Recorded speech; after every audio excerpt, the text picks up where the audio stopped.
오늘 본문의 범사에 감사하라. 이는 그리스도 예수 안에서 너희를 향하신 하나님의 뜻이니라 말씀하십니다. 여러분, 이 말씀은 그냥 성경에 써 있는 말씀으로 우리가 보지 말고 오늘 이 말씀이 살아 역사에서 오늘 예배드리는 우리 모두에게 명하시는 하나님의 명령으로 듣는 여러분이 되시기 바랍니다. 오늘은 이 범사에 감사하라는 이 명령 속에 들어있는 하나님의 사랑의 음성과 또 이 명령 앞에 순종해야 하는 당연한 이유를 함께 생각하면서 은혜를 나누려고 합니다. 자, 이런 면에서 우리가 어떻게 하면 범사에 감사하는 삶을 살아갈 수가 있을까? 이 점을 놓고 한번 몇 가지 정리하면서 은혜를 나누려고 합니다. 첫 번째는 범사에 감사하는 것은 감사가 끊어지지 않는 것을 의미합니다. 범사에 감사한다는 것은 감사가 어떨 때는 했다가 어떨 땐 또 잊어버리고 또 어떨 땐 불평하고 그런 게 아니라 어떤 경우에든지 변함없이 감사가 끊이지 않는 걸 가리켜서 범사에 감사 이렇게 말할 수 있습니다. 남조 유다의 제13대 왕 누구죠? 그 유명한 히스기야 왕 기억할 수가 있습니다. 이 히스기야 왕은 주전 715년부터 686년까지 29년간 남조 유다의 왕으로 통치를 합니다. 후대에 이 히스기야 왕을 선한 왕으로 평가를 해줍니다. 히스기야 왕은 정말 하나님의 특별한 은혜를 받아서 그의 생명이 15년 연장을 받는 놀라운 경험을 하게 됩니다. 도저히 당시의 상황으로는 왕의 병을 치료할 수가 없고 죽음이 임박해 있다는 사실을 알고 나서 이 히스기야 왕이 하나님께 회개하며 간절히 눈물을 기도합니다. 얼마나 열심히 기도했는지 성경에 보면 왕의 얼굴을 벽에 비벼가면서 기도했다는 표현이 나옵니다. 여러분 기도할 때 혹시 집에 있는 벽이나 교회에 있는 벽에 여러분의 얼굴을 비벼가면서 기도한 적 있습니까? 그만큼 간절하다는 의미입니다. 이사야 38장 5절에 보니까 이런 히스기야의 기도를 하나님이 외면하지 않으셨어요. 여기 보면 하나님이 이사야 선지자에게 말씀을 전합니다. 너는 바로 왕 히스기야에게 가서 이르라 말씀하시면서 내 조상 다윗의 하나님께서 이같이 말씀하시기를 내가 내 기도를 들었고 내 눈물을 보았노라. 내가 내 수한을 15년을 더하리라 전하라는 거예요. 이 말씀대로 죽어가던 히스기야가 하나님의 은혜로 15년의 생명을 연장받습니다. 그런데 우린 여기까지만 또 기억하게 되는데, 그런데 이 히스기야가 이런 하나님의 특별한 은혜를 받고도 세월이 지나고 시간이 흐르니까 또다시 마음에 교만한 마음이 들기 시작합니다. 결국 이 히스기야는 하나님께로부터 받은 그 은혜를 보답하지 못합니다. 결국 하나님의 진노가 다시 왕에게 임했다는 얘기입니다. 여러분, 이 말씀이 역대하 32장 24절로 26절 있는데 여러분 나중에 꼭 한번 읽어보시고요. 이렇게 중요한 것은 하나님이 크신 은혜를 베풀어 줬는데도 그 은혜와 축복을 받고도 결국은 하나님의 그 은혜를 보답하지 아니하는 것이 문제가 된다는 거예요. 히스기야는 왜 그랬다고 그랬죠? 은혜 받고도 시간이 흐르고 세월이 흐르니까 점점 마음이 굳어지고 교만해진 거예요. 참 우리가 신앙생활 할 때 이 세월이 흘러가면서 우리가 꼭 기억하고 주의할 게 있어요. 바로 우리들의 믿음이에요. 평생을 믿어왔던 믿음이기 때문에 세월이 흘러도 내 믿음은 변치 않을 것이라고 우린 장담하지만 그런데 영적으로 보면 그렇지 않아요. 육체가 쇠잔에 들어가는 것처럼 자칫 잘못 내 영혼 관리를 하게 되면 나도 모르게 오히려 하나님 앞에 점점 교만이 쌓이고 자기 의로움을 내세우게 되고 자기 중심적인 신앙생활로 흘러갈 수가 있다는 거예요. 그렇죠. 여러분, 아무리 청소를 해도 먼지는 또 쌓입니다. 집에서 우리 가족들이나 또 아내가 열심히 총채를 가지고 빗자루를 가지고 청소를 합니다. 그런데 우리도 아무리 감사해도 잠시 감사가 끊어지면 어떡하죠? 어느새 죄악의 먼지가 우리 삶 가운데 다시금 쌓이게 됩니다. 꼭 먼지와 같아요. 그래서 우리가 날마다 청소를 하듯이 우리도 날마다 우리 마음을 깨끗이 하고 우리의 심령을 청소하는 일을 우리는 게을리해서는 안 된다는 거예요. 시편 30편 12절 말씀 보면 다윗은 이런 고백을 합니다. 여호와 나의 하나님이요 내가 주께 영영이 감사하리이다. 여러분, 여기 아주 중요한 단어가 영영이 감사한다는 거예요. 영영이 감사라는 것은 영원히 감사한다는 의미도 있지만 무슨 말씀이죠? 감사의 삶을 절대 끊이지 아니하고 내 감사의 삶을 절대 쉬지 아니하고 어느 때든지 하나님 앞에 날마다 시간마다 감사의 삶을 살았다는 고백이에요. 여러분, 정말 우리 이 시대는 이 감사가 점점 메말라가는 시대입니다. 우리가 은혜 받고 교회 생활할 때는 또 교회 안에서는 그저 서로 감사하고 또 감사하며 살아야지 하고 또 이런 설교를 들으면 아멘하고 또 그리고 하지만 그럼에도 또 우리가 세상에 나가면 내가 언제 은혜를 받았다는 듯이 감사를 다 잊어버리고 살아갑니다. 바라기는 우리 모두가 또 이 금년도 맥주 감사주일을 맞아서 또 한 해의 절반을 돌이켜보면서 혹이라도 나에게 흐려지는 하나님의 감사 의식이 하나님에 대한 감사의 마음이 다시금 회복되어지고 믿음으로 충만해지는 이러한 복된 절기가 되어야 될 줄로 믿습니다.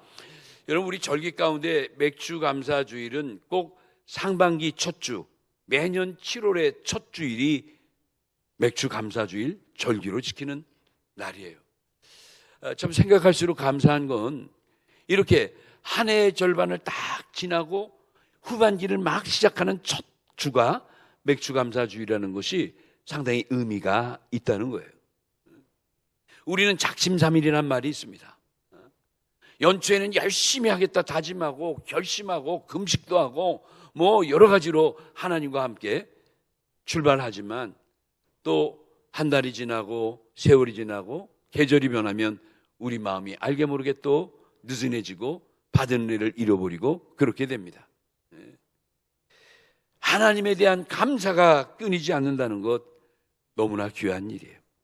두 번째, 범사에 감사한다는 것은 어떤 처지에서든지 감사하는 것을 말합니다.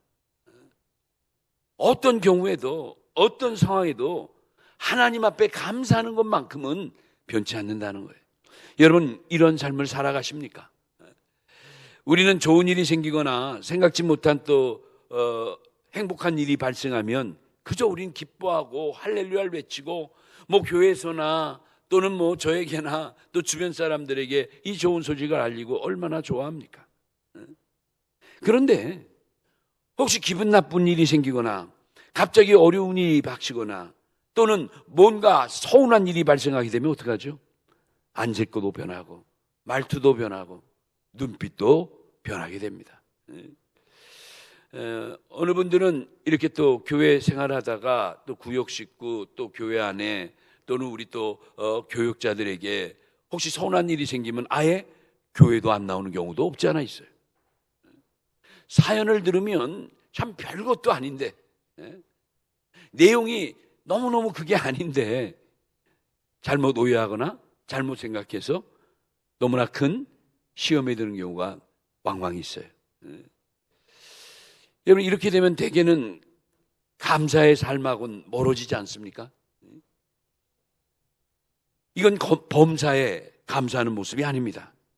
말 그대로 범사에 감사한다는 것은 기쁠 때나 슬플 때나 잘 될 때나 잘 되지 못할 때나 그렇죠.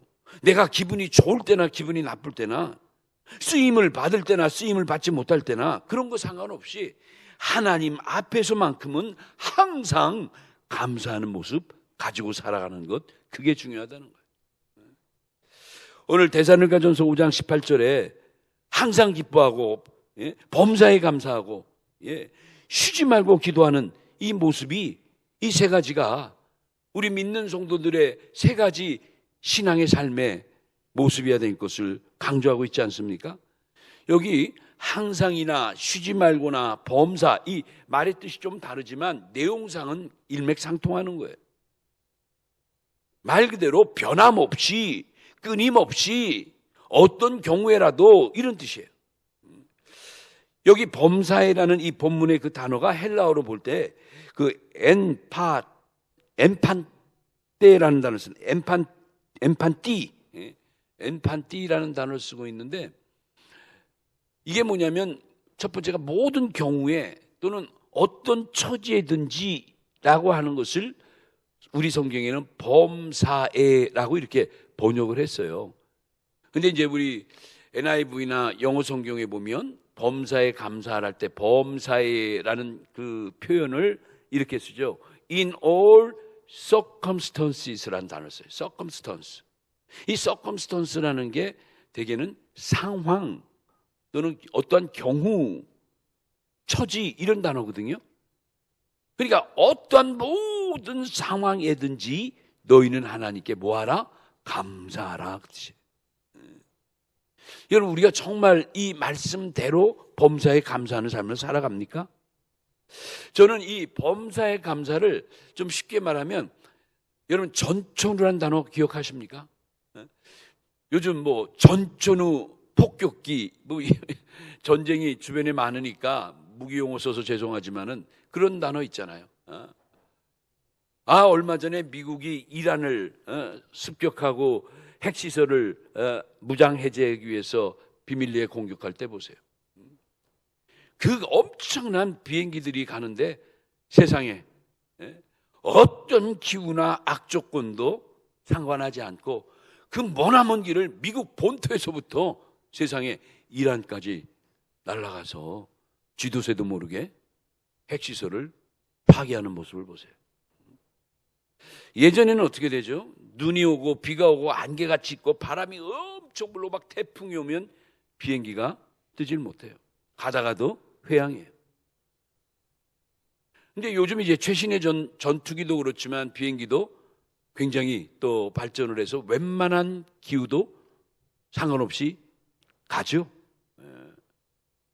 그냥 우리말로 어지간하면 가는 거예요. 어지간하면. 웬만한 바람 불고 비 와도 비행기는 가는 거예요. 이게 뭐냐? 어떤 악조건 속에서도 비행할 수가 있다는 거죠. 이걸 가리켜서 우리가 전천후 비행기, 전천후 폭격기 이런 단어를 써요. 전천후라는.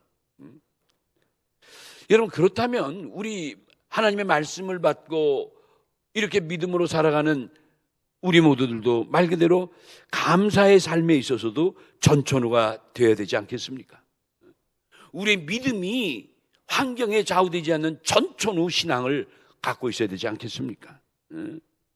우리가 어떤 일을 만나든지 일이 잘 풀리든지 잘 풀리지 않든지 어떤 경우에든지 그럼에도 불구하고 하나님을 바라고 하나님을 구하고 하나님께 감사할 때 하나님은 다시금 우리에게 모든 걸 회복시켜 주시고 축복해 주시고 선한 길로 인도해 주실 줄로 믿습니다. 아멘이죠? 예. 누가복음 17장에 보면 누가복음 17장 11절로 19절 말씀에 이런 내용이 나와요. 어느 날 예수님이 이렇게 동네를 지나가는데 어디서 굉장히 그 고함을 지르는 목소리가 한두 명이 아니고 많은 사람이 예수님 향해 외쳐대는 거예요. 무심코 이렇게 보니까 아니 가까이 다가온 것도 아니고 저 멀리 길 건너편에 웬 10-1명의 사람들이, 그것도 모양도 일반적인 모양이 아닌 좀 어색한 모양을 가진 이 무리들이 예수님을 향해서 고래고래 소리를 지르는 거예요. 예수님이 이게 뭔 일인가 하고 높이 보니까 다름 아닌 나병 환자들 10명이 예수님을 향해서 간절히 뭔가 외치는 거예요. 여러분, 그 2000년 전 예수님 당시의 나병은 예전 성경에는 문둥병이라고 번역되어 있죠. 그 당시 구약 시대에는 문둥병은 이건 하늘의 저주의 병이라 해가지고 반드시 격리되고 전염을 방지하는 아주 심각한 병으로 봤죠. 그래서 이 불치병, 이 나병이 걸리게 되면 반드시 제사장한테 가서 판별을 받고 조치에 따랐어야 돼요. 그 옛날에 격리 수용소 같이 있었던 거예요. 근데 거기서 이 나병 환자 10명이 어떻게 나왔는지, 예수님이 가시는 그 건너편까지 아마 먼 곳에서부터 소식을 듣고 따라왔는지 어쨌는지 예수님께 드디어 눈에 들은 거예요. 뭐 꼭 봐야 하시는 분은 아니지만 예수님이 그들을 보고 귀를 기울이니 그들이 소리를 지르면서 자기의 불치병인 이 병을 낫게 해달라고, 우리를 살려달라고 외치는 거예요.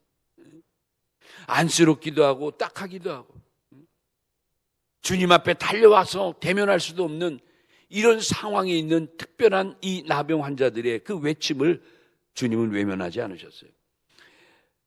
결국 그 먼 곳이지만 주님이 말씀으로 그들에게 치유의 방법을 제공하셨죠.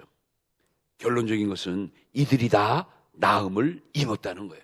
할렐루야. 예수님의 말씀대로 이들이 하나같이 그 불치의 병, 나병에서 해방을 받은 거예요. 그런데 그 이후에 여러분, 예수님이 그들의 결과를 아셨겠죠. 뭐 보고를 받지 않아도 아시는 분인데 그들의 모든 내용을 알고 이런 말씀을 하세요. 그 누가복음 17장 15절로 16절에 보면 그 말씀, 여기 한글 개정으로 지난 성경으로 내가 한번 읽어볼게요. 15절로 16절. 그 중에 하나가 자기의 나은 것을 보고 큰 소리로 하나님께 영광을 돌리며 돌아와 예수의 발 아래 엎드려 살해하니 저는 사마리아인이라. 무슨 말이에요? 10명의 이 나병 환자들이 예수님께 외쳐가지고 그 치유를 받는 방법을 갖고 마침내 치유를 받았는데 그 중에 오직 한 사람만 주님 앞에 나왔다는 거예요. 그러니까 예수님이 이 말씀을 하신 건 뭐예요? 뭔가 서운함이 있으신 거예요. 그 17절로 18절, 누가복음 17절로 18절에 보면 이런 말씀이 있죠. 10사람이 다 깨끗함을 받지 아니하였느냐? 그 9은 어디 있느냐? 이 이방인 외에는 하나님께 영광을 돌리러 온 자가 없느니라. 서운도 대단히 서운하신 거예요. 책망하신 거예요. 그 9은 어디 있느냐고. 여러분, 이 말씀을 듣고 우리가 마음에 찔림이 오지 않습니까? 우리도 이 나병 환자들처럼 오히려 영원히 죽을 수밖에 없는 사형 언도를 받은 우리들인데 웬은인지 웬 뜻인지 예수님을 만나 죄 없다 하는, 지난주에 했죠, 무죄 선언의 은총을 받음으로 우리가 사형수에서 벗어나서 자유인이 돼버린 거예요. 세상에 이처럼 감사한 일이 어디 있고 이처럼 기쁜 일이 어디 있어요? 안 그래요? 당장 죽을 날을 기다리는 사형수인데 갑자기 문이 열리더니 당신 석방이요, 나가시오 한다면 여러분, 천하를 죽어도 이 기쁨에 대해서 뭐라 말씀할 수가 있겠습니까? 예수님은 이 9명은 어디 갔냐고 책망하신 거예요. 오히려 이방인이고 오히려 사마리아 사람이라 예수님과의 그 관계가 어떤 역사적인 배경상 편안하지 못한 이런 관계 속에 있는 지역의 사람인데 그럼에도 그 나음을 입고 예수님 앞에 나온 거예요. 이 사마리아 사람은 마음으로만, 입으로만 감사한 것이 아니라 그의 몸으로 주님 앞에 나와 엎드려 살해하며 감사를 표시한 거예요. 여러분, 이 얼마나 놀라운 모습입니까? 오늘 우리가 금년도 이제 상반기 6개월을 마치고 하반기 6개월을 시작하는 첫 주가 이렇게 뜻깊은 맥주 감사 주일인데 왜 이 시기에 하나님은 이 절기를 지키라 했을까? 그것도 우연이 아니죠. 우리의 감사의식이 점점 희미해져 가고 세상의 모든 일로 그저 하나님을 향한 은혜의 마음이 사라져가는 이때 다시금 우리에게 이 절기를 통해서 뭐를요? 하나님에 대한 감사의식을 끄집어내시는 거예요. 다시금 자극을 주시고, 다시금 회복케 하시고, 다시금 충만케 하시고. 그런 의미에서 오늘 이 맥주 감사주일이 얼마나 감사한 절기입니까? 여러분, 이 맥주 감사절은 우리 믿는 성도가 반드시 지켜야 될 3대 절기 중에 하나입니다. 구약에는 아예 하나님께서 모세에게 율법으로 규정하셨어요. 명령하셨어요. 출애굽기 23장 14절 같은 데 보면 너는 매년 3차례 내게 절기를 지킬지니라 말씀하셨어요. 그 절기가 바로 유월절, 맥주절, 수장절이에요.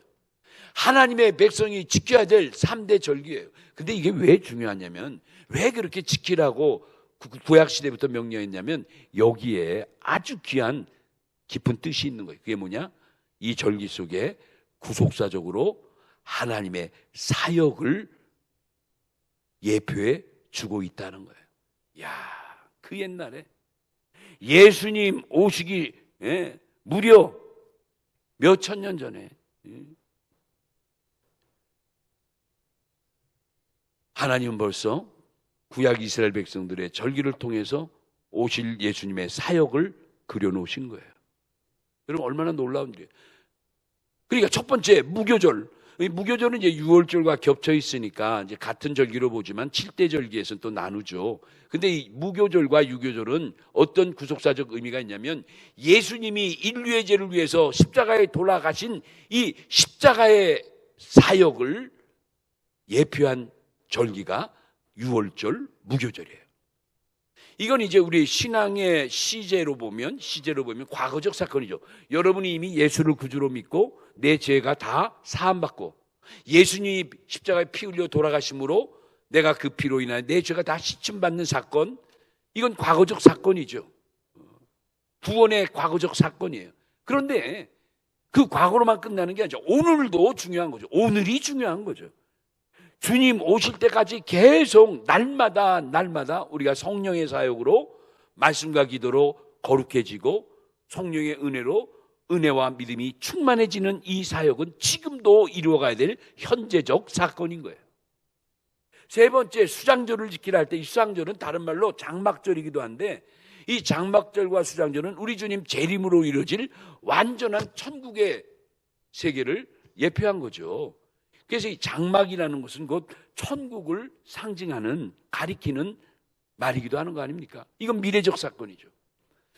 그래서 하나님이 구약 때 세 절기를 반드시 지키라, 유월절과 맥주절과 수장절이라 할 때, 이거는 바로 우리 구원의 여정의 과거적, 현재적, 미래적 구원의 사건을 절기를 통해서 우리에게 제시해 준 거예요. 이렇게 깨어있는 성도일수록 감사절의 영적 의미를 깊이 묵상하고 내 신앙을 돌이켜 볼 줄 아는 자가 돼야 합니다. 감사할 수 없을 때 감사하는 것이 진짜 감사예요.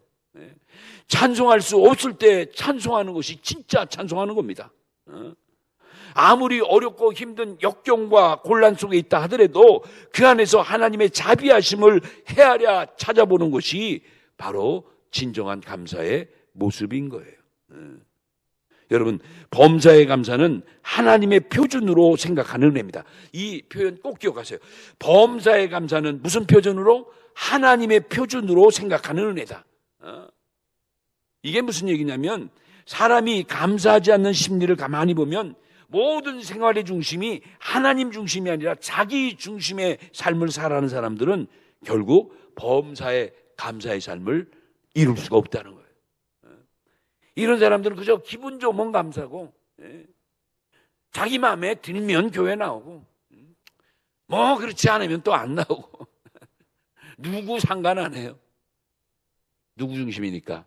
모든 삶이 자기 중심이니까 하나님이 어떻게 생각하시든지 말든지, 목사님이 뭐라고 보든지 말든지, 교인들이 뭐라고 생각하든지 말든지 아랑곳 없죠. 유명한 설교의 대가 스펄전 목사님이 그의 책에서 이런 말을 해서 제가 한번 요거를 인용하게 되는데, 이런 말씀을 하셨어요. 스펄전 목사님 말씀이, 일어서서 주님의 사랑을 찬송함이 없이 자기의 길만 가는 자는 마치 뱀과 같다. 이 찰스 스펄전 목사님의 설교집에 이런 말씀이 나요.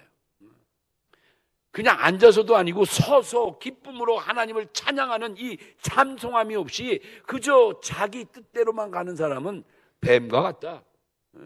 심한 말 같지만, 이런 뱀의 특성이 뭐죠? 뱀은 항상 땅에만 붙어 있는 거예요. 머리부터 발끝까지 땅에 붙어 있는 거예요. 하늘을 바라볼 줄 몰라요. 의미 있는 얘기예요. 하나님에 대한 감사를 의식하지 못하는 사람들은 어떻게 보면 영적으로 보면 뱀 같은 존재예요. 그러니까 여러분, 성경에서 보면 이 뱀이 굉장히 상징적이죠. 적그리스도를 상징하고 어둠을 상징하고 사단을 상징하고. 근데 그 뱀이라는 동물의 특징을 보면 뭔가 일리가 있는 것 같아요.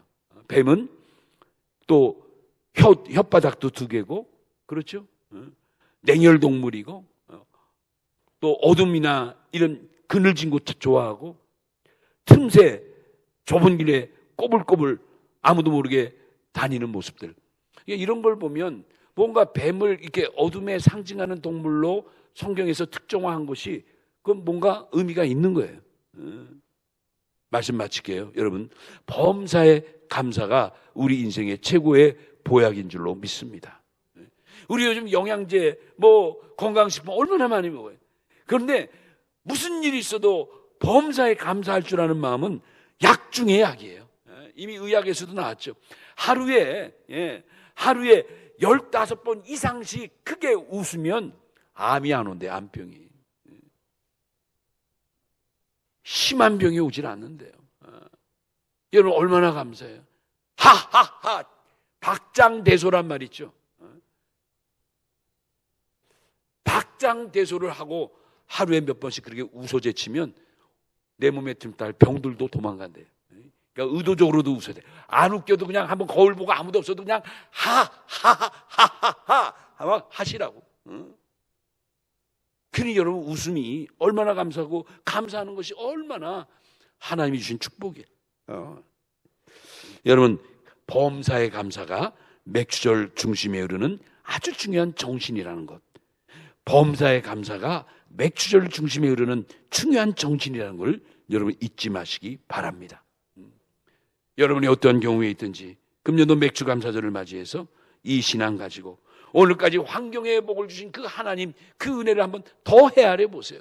없는 것만 생각하지 말고 그래도 오늘 이 시간 이 자리에 나와서 예배하고 찬양하고 함께 영광 돌릴 수 있는 이 자리에 참여했다는 그 자체만도 얼마나 감사해요. 오고 싶어도 오지 못해서 지금 유튜브로 예배를 드리고 인터넷으로 예배하는 분들도 꽤 많아요. 지금도 근데 우리는 와서 드리는 거, 대면 예배 드리는 것도 너무 감사한 거 아닙니까? 오늘 주신 이 귀한 말씀 가지고 여러분 또 하나님께 정말 진심 어린 감사를 회복하는 의미 있는 절기가 되시기 바랍니다. 오늘 또 이 말씀을 통해서 또 한 해의 절반을 주신 하나님을 생각하고 나머지 하반기도 변함없이 사랑해 주실 걸 또 기도하면서 이 시간 함께 하나님께 영광 돌리는 우리 온 성도들 다 되시기를 예수님의 이름으로 축원합니다.